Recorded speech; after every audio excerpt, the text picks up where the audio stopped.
So I think there's probably a good amount of people who have some presence on social.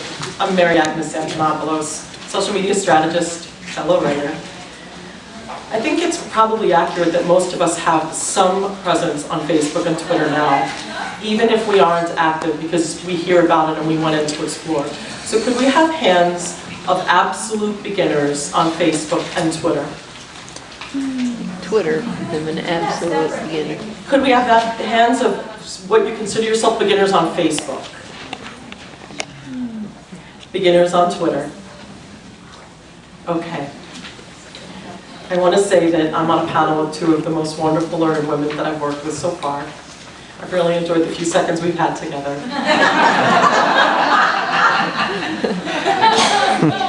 Both of those statements are accurate and true, however. Okay. I want to ask another question. How many of you are publishers? Hands up. I had this experience last year on IBPA and I was shocked. How many of you are authors?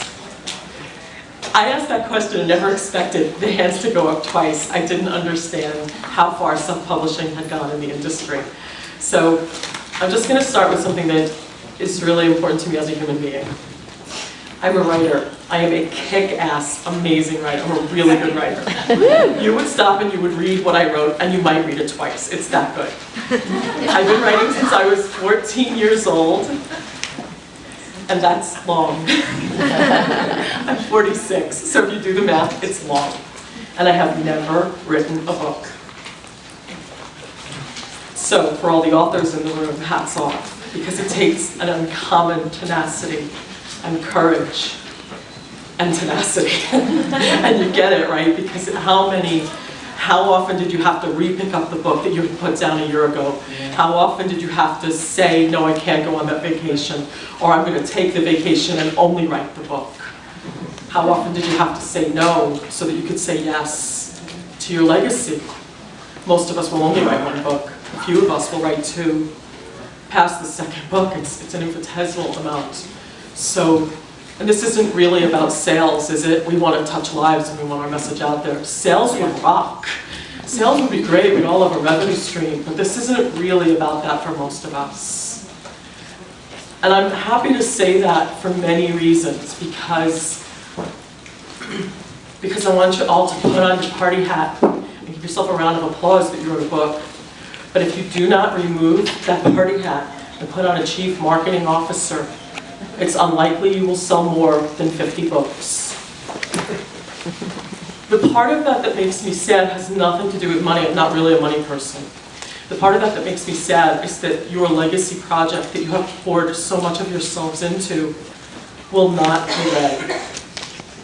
So, if you are not able, and you'll know this in the next few months, to embrace marketing, if a year from today you still have not sold more than 100 books, and you have cases of them in your basement, I want you to go out there and start giving those books away, because this is your legacy work, and it's not a joke. And the lives you touch and the impact you make is not about the revenue. And that should free some of you from that feeling that you're a failure because you didn't sell books. Who believes that? You know? So I'm Brooklyn, and if anyone's offended, just please forgive me ahead of time. As a writer, I think there are a few ways to say some things, and the more delicate they get, the fewer words there are to accurately say them. So congratulations. I love being at the front of this room. It's humbling. It's humbling. I'm a short copywriter. I've killed, but I passed the first chapter. The story's done. Probably because the real story is not something I can write, you know, not yet. So,